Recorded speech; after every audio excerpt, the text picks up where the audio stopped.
मूळव्याध नक्की होतो कसा? चुकीचा आहार आणि विहार म्हणजे लाईफस्टाईल यामुळे आपली पचनशक्ती कमी होते. मग खाल्लेलं अन्न नीट पचत नाही किंवा अर्धवट पचतं. असं न पचलेलं अन्न इंटेस्टाईनमध्ये पडून राहतं. मग ते सडतं, त्याच्यात गॅसेस होतात, चिकटपणा तयार होतो.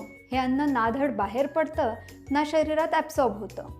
तिथेच पडून राहिल्यामुळे त्यात कठीणपणा येतो. असा कठीण मल बाहेर ढकलण्यासाठी जोर द्यावा लागतो, प्रेशर द्यावं लागतं. या प्रेशरमुळे इंटेस्टाईनच्या खालच्या भागात असलेल्या रक्तवाहिन्या आणि मसल्सवर ताण येतो आणि बियांच्या आकाराचे एक किंवा अनेक कोंब तयार होतात. या कोंबाला कठीण मल घासून गेल्यावर जखम तयार होते. कधी कधी त्यातून रक्तस्रावही होतो.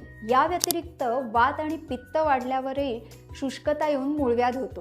म्हणजेच मूळव्याध दिसताना अलीकडचा दिसला तरी त्याची सुरुवात खूप आधी झालेली असते, कधी कधी 8-10 वर्ष आधी. म्हणूनच मूळव्याध कसा होतो हे समजून घेतलं की मूळव्याध होऊच नये म्हणून वेळेत काळजी घेता येईल.